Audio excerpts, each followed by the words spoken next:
Halo warga rebahan. Nah, gimana kabar kalian nih? Mudah-mudahan dalam keadaan sehat ya.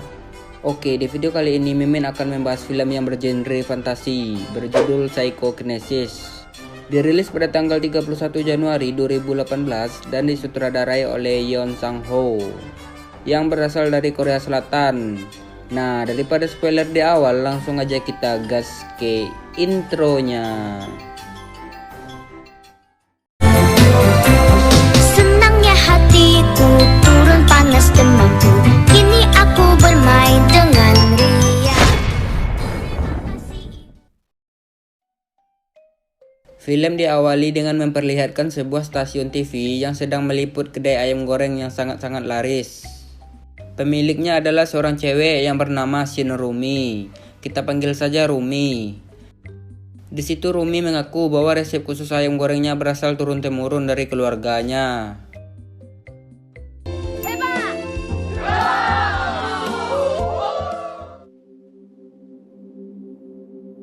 Singkat cerita, kawasan pasar tradisional di sana termasuk kedai ayam gorengnya Rumi sudah tidak beroperasi karena mereka yang diusir paksa oleh perusahaan Cina yang berniat membangun kawasan wisata di sana. Bahkan pekerja kontraktor itu sampai menjebol kedainya Rumi. Ibunya Rumi yang melihat hal tersebut lantas ingin membantu anaknya.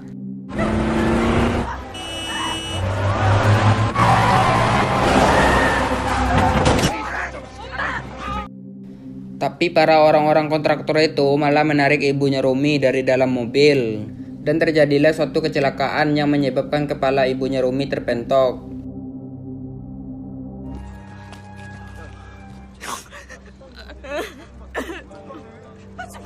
Karena insiden tersebut, ibunya Rumi terpaksa harus dirawat di rumah sakit dan dalam keadaan kritis. Tapi sayangnya nyawa ibunya Rumi tidak bisa diselamatkan. Di saat yang sama terlihat sebuah pecahan meteor yang jatuh ke bumi. Cairan meteor itu terus mengalir ke tanah dan bercampur dengan mata air pegunungan dan diminum oleh seorang pria yang bernama Shin Sukun. Setelah ia meminum cairan meteor itu, cairan itu pun menghilang begitu saja. Sukun menganggap bahwa mata air itu telah tercemar. Setelah olahraga pagi, Sukun masuk kerja. Sukun bekerja di sebuah perusahaan. Di situ ia menjadi satpam. Dan ia juga mempunyai kebiasaan nyolong kopi saset untuk pelanggan di sana. Sukun menganggap lumayan kan untuk mengirit uang beli kopi. Setelah Sukun meminum mata air pegunungan tadi, perut ia mulai terasa sakit. Karena itu, setelah pergantian shift kerja, Sukun pun meminum soju untuk menghilangkan sakit di perutnya. Tapi anehnya malah jadi seperti ini.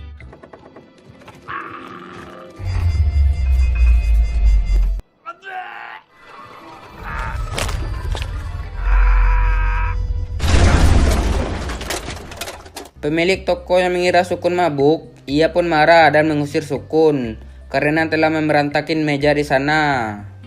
Sesampainya di rumah, Sukun berniat membakar rokoknya, tapi koreknya malah kejauhan.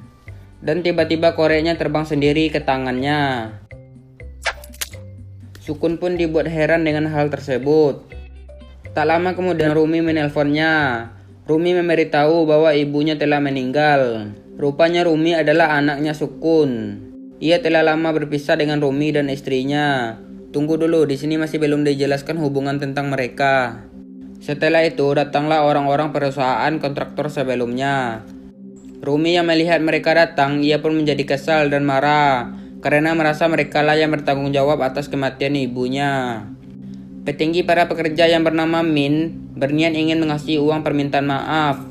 Tapi Rumi menolak uang itu secara mentah-mentah dan mengusir mereka dari situ.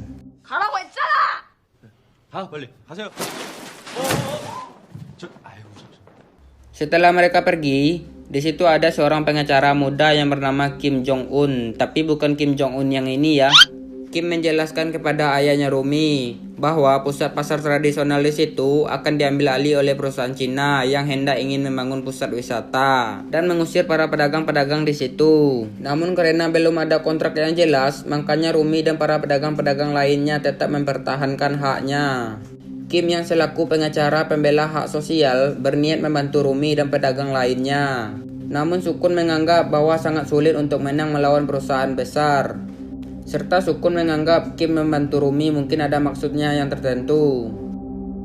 Saat kembali pulang, Sukun teringat wajah Rumi yang kecewa kepadanya dan melemparkan rokoknya. Tapi anehnya tempat sampah yang di sebelahnya juga ikutan kelempar.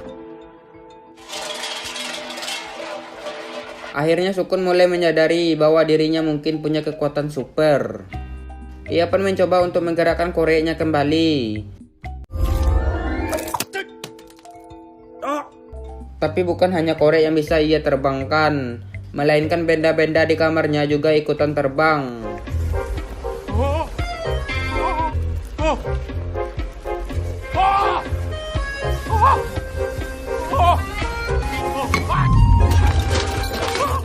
Karena terinspirasi dari pesulap merah, Sukun pun berniat ingin jadi pesulap dan menghasilkan banyak uang. Keesokan harinya setelah berdoa bersama, Sukun ikut Rumi ke pasar tradisional. Di situ para pedagang-pedagang berkumpul dan membahas tentang bagaimana caranya menuntut para pekerja kontraktor itu. Kim mengatakan bahwa ia akan menemui jaksa penuntut besoknya. Di situ Sukun jadi ikutan berdebat karena ia tak mau melibatkan putrinya dalam hal yang berbahaya. Tapi di situ Sukun malah menceramai pedagang-pedagang dan mengatakan, mending kalian semua menyerah saja, nggak mungkin kalian bisa menang melawan perusahaan besar, sautnya. Emosilah para pedagang karena disuruh menyerah begitu saja. Rumi yang merasa jengkel dengan ayahnya, akhirnya ia menyuruh ayahnya untuk pergi dari situ. Malam harinya Sukun datang ke klub malam yang biasanya mengadakan pertunjukan sulap. Di sana Sukun mengatakan bahwa ia mempunyai kekuatan unik. Ya seperti trik sulap gitulah, bahkan pesulap merah pun tidak bisa membongkar triknya. Di situ Sukun pun memamerkan kekuatannya. 그 일종의 마술 같은 건데요. 이게 Dan akhirnya Sukun diterima bekerja di klub malam itu. Sukun pun langsung senang karena pastinya gaji pesulap lebih besar daripada gaji satpamnya. Esok harinya Rumi dan Kim menemui jaksa penuntut. Di situ jaksa penuntut mengatakan bahwa sangat sulit untuk menuntut para pekerja kontraktor itu karena kurangnya bukti. Setelah pertemuan itu, Rumi kembali ke pasar dan bertemu dengan ayahnya yang telah menunggunya. Di situ Sukun mengajak Rumi untuk berbicara empat mata dengannya. Sukun pun menunjukkan bahwa ia mempunyai kekuatan unik dan memamerkan kekuatannya kepada anaknya itu.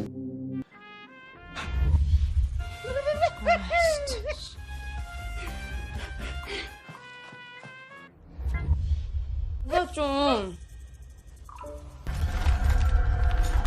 그만하라고 했잖아요 좀! Bukannya takjub, melainkan Rumi malah marah kepada ayahnya itu. Akhirnya Sukun mengatakan bahwa ia telah bekerja di klub malam berkat kekuatannya itu. Dan Sukun ingin Rumi tinggal bersamanya dan membiayai dirinya. Di sini baru terungkapkan hubungan mereka, bahwa dulunya di saat Rumi masih kecil, Sukun dan ibunya Rumi bercerai. Dan selama 10 tahun, Sukun bahkan tidak ada kabarnya. Di sana Sukun mencoba menjelaskan alasannya menceraikan ibunya karena dirinya yang terlilit utang dan gak mau membuat istri dan anaknya ikutan susah. Tapi tetap saja Rumi menganggap ayahnya sosok seorang yang tidak bertanggung jawab. 역겨우니까.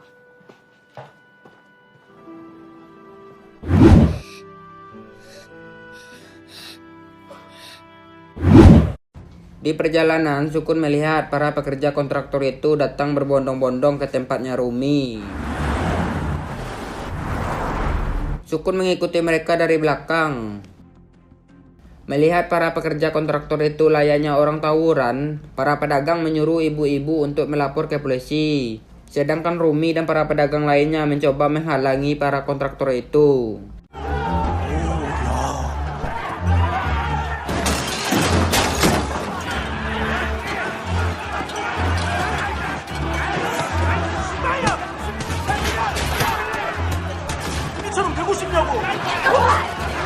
Yang jelas saja Rumi dan pedagang lainnya kalah jumlah. Untungnya sang superhero kita datang. Sukun pun membantu melawan para pekerja kontraktor itu.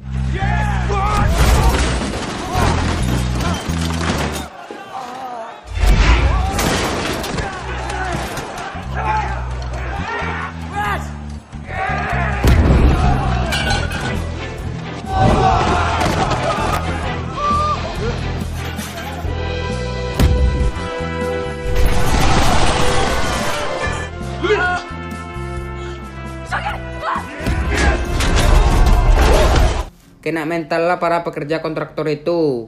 Wah, orang seperti apa ini? Kok bisa ia mempunyai kekuatan super?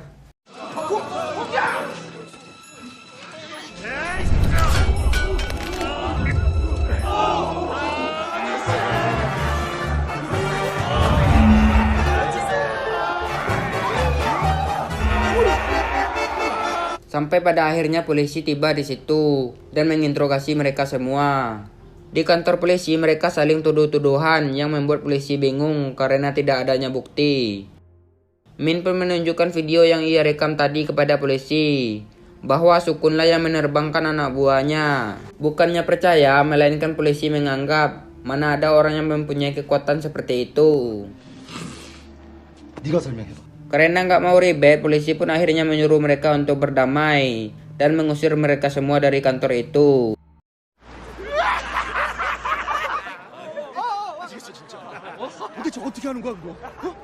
Betapa senangnya para pedagang karena berhasil ngalahin pekerja kontraktor itu berkat bantuan dari ayahnya Rumi.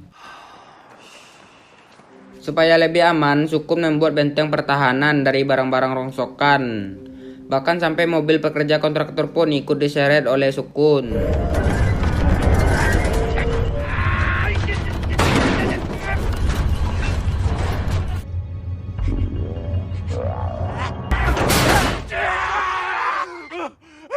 Pengacara Kim yang melihat kemampuan Sukun sangat takjub dan pengen bekerja untuknya. Kim penasaran bagaimana Sukun bisa memiliki kemampuan seperti itu. Sukun mengatakan yang ia inginkan hanyalah kemampuan menjadi seorang ayah yang baik. Tapi langit malah memberikan kemampuan seperti ini. Meskipun Rumi senang ayahnya telah berubah dan baik kepadanya, tapi tetap aja ia sok-sokan gengsi makan barang ayahnya. Sukun pun mengikuti Rumi ke sebuah kedai. Di situ mereka mengobrol dan terlihat Rumi mengkhawatirkan kondisi ayahnya. Karena Rumi mengira kekuatan ayahnya mungkin mempunyai efek samping dan menyuruh Sukun untuk diperiksa ke dokter. Lalu akhirnya setelah sekian lama berpisah, mereka pun akhirnya bisa makan bersama. Di sini terlihat hubungan mereka udah mulai membaik. Di sisi lain, Min dan wakilnya menghadap atasan, Direktur Hong. Yaps, cewek inilah dalang dibalik semua pengusuran di pasar tradisional itu. Karena Min yang gak becus mengusir para pedagang-pedagang itu, ia pun dihukum dipukuli sampai babak belur. Setelah itu, Min mengatakan bahwa ada beberapa masalah yang membuatnya kesulitan mengusir para pedagang-pedagang itu, terutama terhalangnya oleh Sukun. Di sini Hong pun mulai untuk mengatur rencananya. Hong pun mengirimkan 2 polisi untuk menangkap Sukun atas tuduhan pencurian barang-barang di kantornya. Kalian masih ingat kan di tempat kerja lamanya, Sukun sering nyolongin kopi saset. Hal sepele seperti itu pun dipermasalahkan. Udah jelas dong oknum polisi itu dibayar oleh Hong. Sukun niatnya mau jelasin baik-baik, tapi udah langsung diborgol dan dibawa. Lalu biar kasus meninggalnya Ibu Rumi juga bisa bersih kembali, salah satu pekerja kontraktor dibayar uang yang sangat banyak, lalu diminta untuk mengaku dialah pembunuh Ibu Rumi. Enggak cuma sampai di situ rencana Hong. Ia juga meminta Min untuk membangkrutkan kantornya, biar pengacara Kim bingung gitu mau menuntut siapa. Padahal setelah itu, Min diminta membangun kantor yang baru dan kontrak kerja yang baru. Karena Sukun sudah dibawa pergi oleh polisi, jadi para pedagang-pedagang nggak punya tameng lagi. Selanjutnya Hong meminta bantuan polisi untuk mengusir para pedagang-pedagang.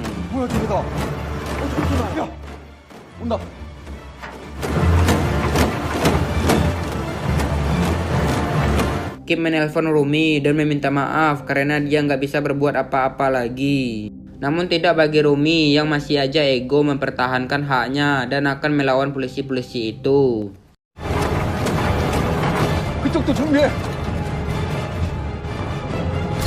Bom molotov pun dilempari ke arah polisi.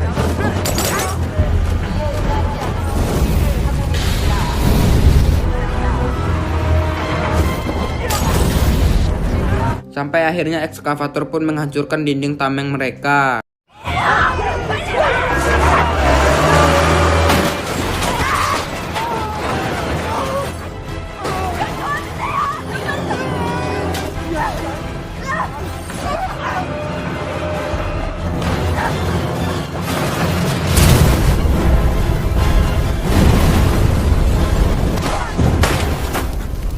Dinding tameng pun berhasil dijebol dan para polisi berhasil masuk ke markas mereka. Sementara para pedagang berlarian pergi ke atap gedung.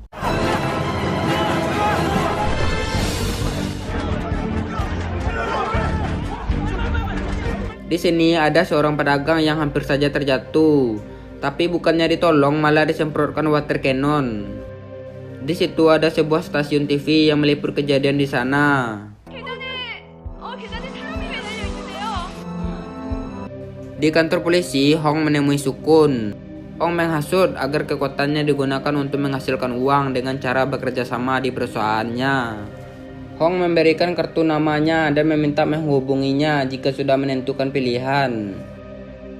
Untuk sementara Sukun akan ditahan, tapi ia sempat melihat berita yang menyiarkan kacaunya pasar tradisional. 빨리 들어와요. 얌전히 있어요 그냥. 아 지금 뭐냐고 지금. 장이라 갖고 통화를 못하다. 뭐 갖고 뭐 합니까 그거? 남의 걸 와 갖고 가는데. Ngamuklah sang superhero kita karena khawatir terhadap Rumi.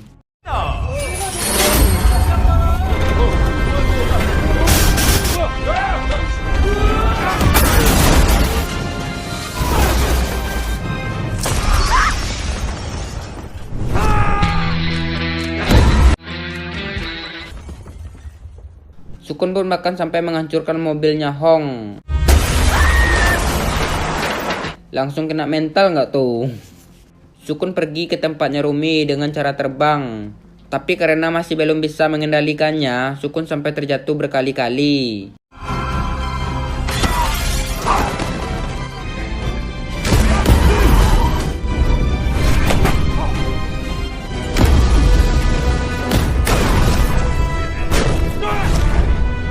Sampai akhirnya Sukun udah mulai bisa mengendalikannya. Dan di pasar itu, ia pun langsung menyelamatkan pedagang yang hampir terjatuh tadi. Saat melawan segerombolan polisi, Sukun sempat kewalahan karena kena gas air mata. Tapi ia bangkit kembali dan melawan balik.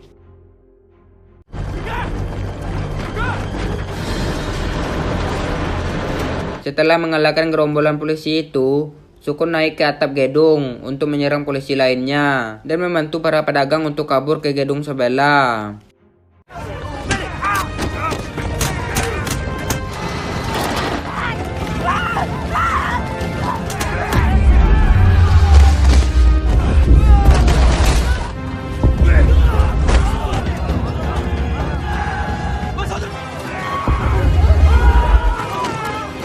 Semua pedagang aman, tapi Rumi malah ditangkap.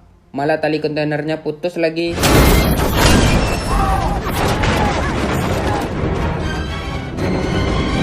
Untungnya Rumi masih berbaik hati nolongin polisi yang akan jatuh. Sukun yang melihat hal tersebut mencoba mengendalikan kontainer itu dan memindahkannya ke tempat yang lebih aman. Tapi tiba-tiba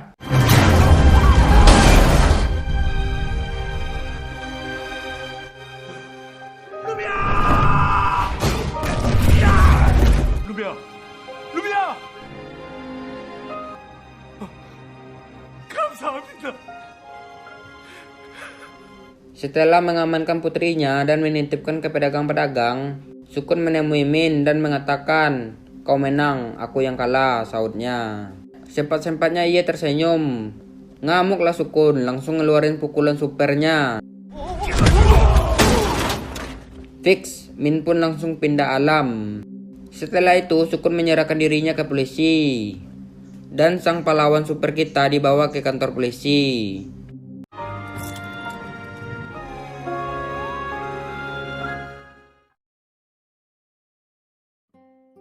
Empat tahun kemudian, Sukun pun akhirnya dibebaskan dari penjara. Dan agak terlambat dijemput oleh pengacara Kim. Di perjalanan, Sukun menanyakan kabarnya Rumi. Serta ia juga dikejutkan dengan kabar Kim dan Rumi telah menikah. What? Sebelum menemui Rumi, Kim mengantarkan Sukun ke suatu tempat, di mana tempat itu 4 tahun yang lalu ialah pasar tradisional atau kedainya Rumi. Dan sekarang telah menjadi tanah kosong. Ternyata proyek pembangunan pusat wisata dibatalkan karena biayanya yang terlalu besar dan banyak orang-orang dalam perusahaan korupsi uang. Lalu mereka pergi ke suatu tempat yang ramai dikunjungi banyak orang. Dan terlihat para pedagang yang sedang berkumpul menyapa kedatangan Sukun. Ternyata itu adalah tempat kedainya Rumi yang sangat ramai pembeli. Seperti sifat biasanya Rumi, walaupun ia sangat rindu dengan ayahnya, tapi dia sok-sokan galak dan malah menyuruh ayahnya untuk membantunya bekerja. 아빠 뭘 그렇게 보고만 있어요. 나왔으면은 빨리 도와주든가 말든가 해야지.